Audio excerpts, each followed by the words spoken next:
Hello, welcome. My name is Dr. Doug Smith, and these are the Opioid Monologues. Now, we left off the last video with a throwdown of the gauntlet.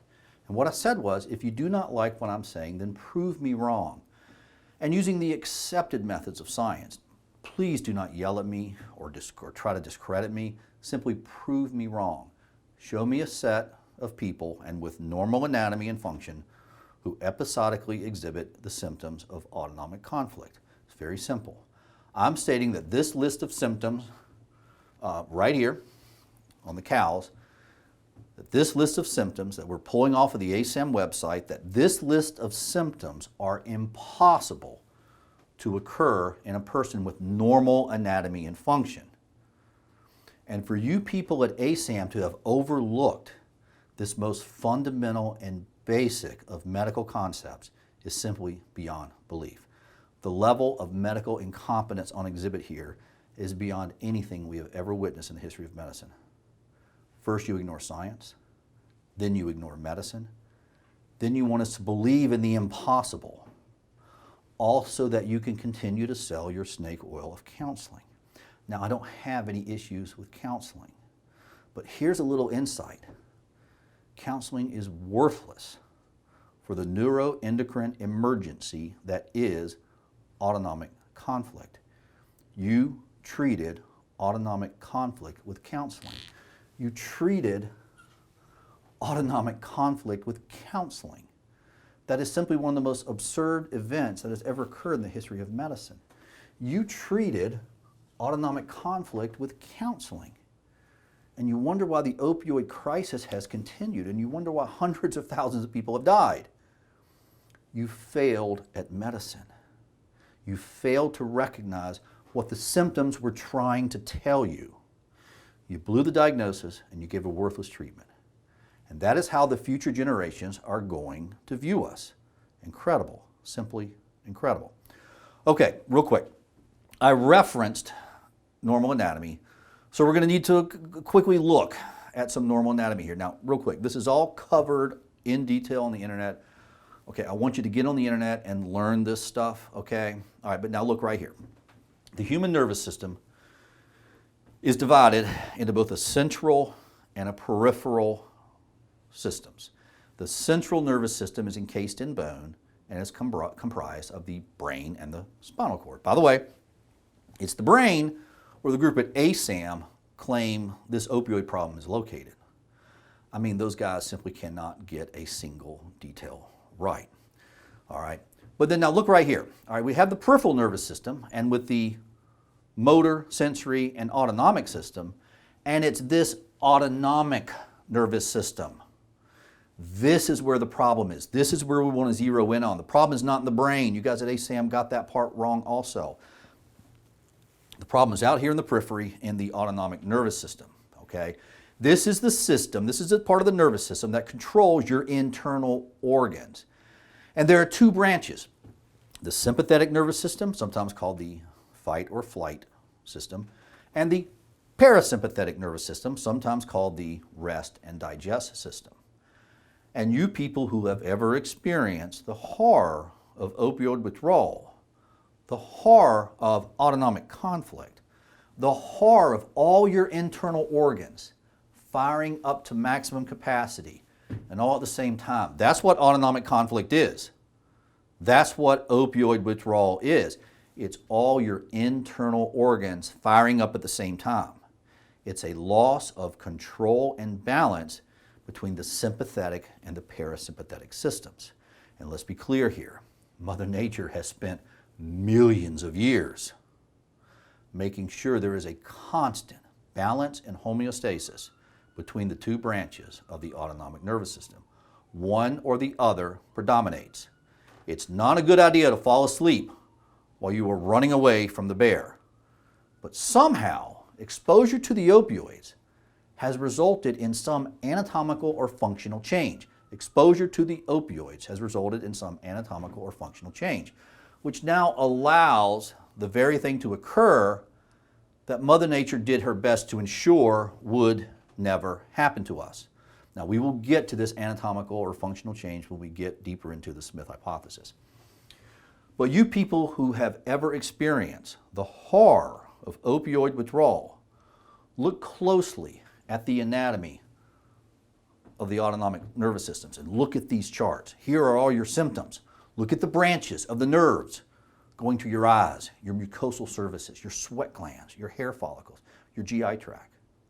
And now let's focus on this big branch of the sympathetic nervous system and going right here and into the adrenal gland sitting here on top of the kidney. Now, the adrenal gland makes and stores epinephrine, what some people call adrenaline.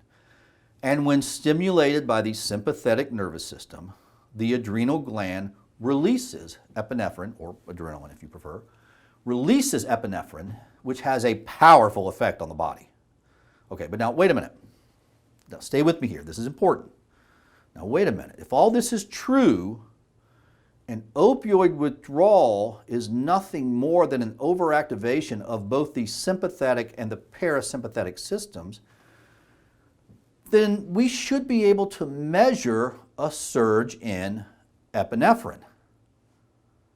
We should be able to measure a surge in epinephrine of someone when they're in withdrawal. And this is simple to do. Just draw some blood on some people when they are in withdrawal. If I am right, and if the Smith hypothesis is right, and if those guys at ASAM are wrong, if we analyze the blood of people in opioid withdrawal, we should see elevated levels of epinephrine. In fact, if this is a full-blown autonomic conflict, and with toxic levels of both the sympathetic and the parasympathetic systems, we should see, well, toxic levels of epinephrine. See how simple science can be? See why we should never ignore science? Now let's take a step back here. Okay, we've got a real opportunity before us. We have a real opportunity to advance our understanding. Now let's take a moment and look at where we are. Okay, the ASAM theory of addiction, let's go back to page 25 here. The ASAM theory of addiction is predicting a surge in dopamine in the brain upon exposure to the opioids. This surge in dopamine was believed to be so incredible, so pleasurable, that the person forsakes everything else in their life to return to that state of bliss. That's the ASAM theory. Meanwhile, the Smith hypothesis is predicting a surge in epinephrine in opioid withdrawal. Well, this is easy. Let's turn to science. We have already seen in Daglish in 2008, okay, and in Watson in 2014, there is no surge in dopamine in response to opioids. Okay, no surge in dopamine in the brain in response to opioids. Now all we need is a study measuring for epinephrine and in opioid withdrawal, and we are in luck. Okay, now we have to go back to 1998, and I cannot find anything more recent, but it's a fantastic article. It's a very well done scientific study. This study shows a massive surge in epinephrine in opioid withdrawal, and the findings in this study prove conclusively that there is no such thing as opioid addiction. Opioid addiction is an urban legend. Opioid addiction is a hurtful and judgmental label. This study right here proves why counseling is worthless. This study proves why these people were suffering, that they were suffering from a true emergency medical condition known as autonomic conflict, and with hyperactivation of both branches of the autonomic nervous system, the sympathetic and the parasympathetic branches. This means these people experienced a complete loss of control over their internal organs. Can you imagine what that must feel like? A complete loss of control over your internal organs. And we gave them counseling. Are you beginning to realize how we're going to appear to the future generations? Okay, time is short. Let's jump straight into this article.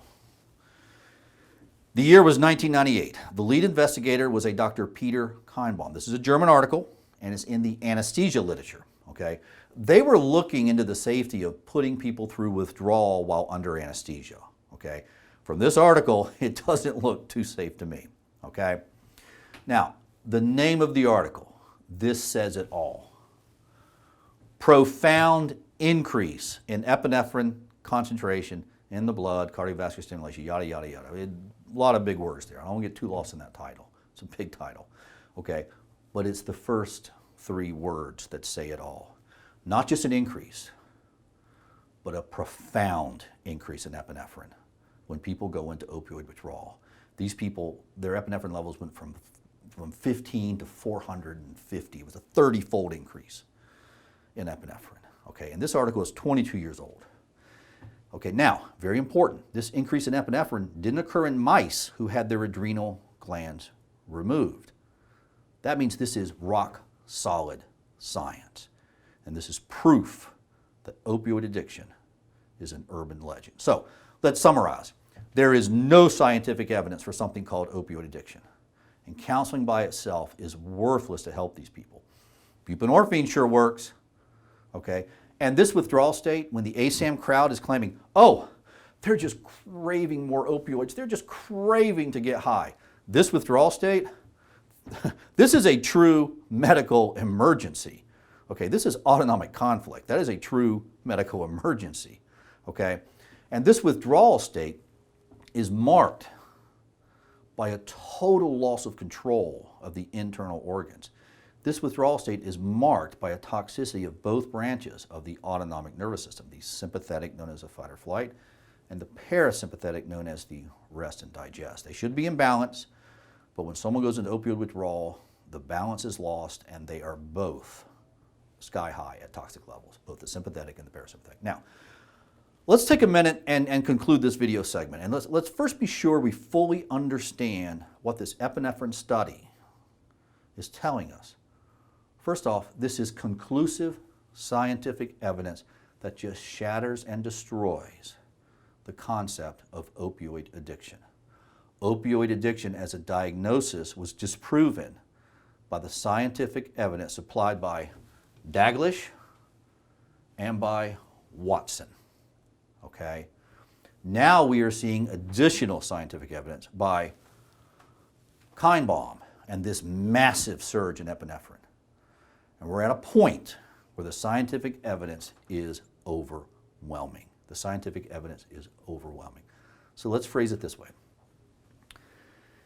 Anyone who is still pushing a diagnosis of opioid addiction has an agenda. These science deniers are agenda-driven, and that agenda is power and money. These agenda-driven people need to be ignored, not empowered. They have been empowered. Now they need to be ignored. They had their chance, but they used their chance and they ignored science and they ignored medicine, and a lot of people died. We now need to focus on helping those in need. That's what we need to do. These people are suffering, not from addiction, but from a side effect that is toxic to their DNA and results in a loss of control over their internal organs. How awful that must be. These people need to be immediately started on buprenorphine to offset the toxicity. It's that simple. You want to end the opioid crisis, all you have to do is treat the autonomic conflict. And with 16 milligrams of buprenorphine, we chose this dose, as this dose is known as the blockade level.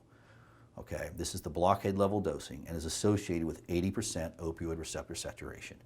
We want to be sure and stop the overstimulation of the adrenal gland, because we are concerned that this may be what leads to the deadly consequence of opioid-induced adrenal insufficiency.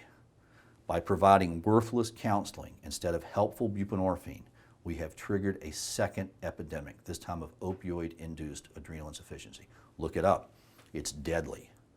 So let's wrap up this segment with a review. The opioid crisis was artificially exacerbated and worsened by an over-reliance on a worthless and ineffective treatment plan of predominantly counseling and without buprenorphine.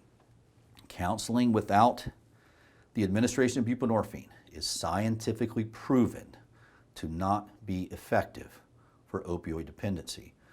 By using ineffective treatment strategies, many people were unnecessarily harmed and some died. The diagnosis of opioid addiction is without any supporting scientific evidence. In order to believe in the diagnosis of opioid addiction, one is required to suspend a belief in the fundamentals of science. In order to believe in the diagnosis of opioid addiction, one is required to suspend a belief in the fundamentals of medicine. In order to believe in a diagnosis of opioid addiction, one is required to believe that the impossible has become the reality. These people, the afflicted, have suffered and need immediately access to buprenorphine. We suggest initiation at the blockade level of 16 milligrams daily and to suppress as much as possible the risk of opioid-induced adrenal insufficiency. And thank you. My name is Dr. Doug Smith, and these are the Opioid Monologues.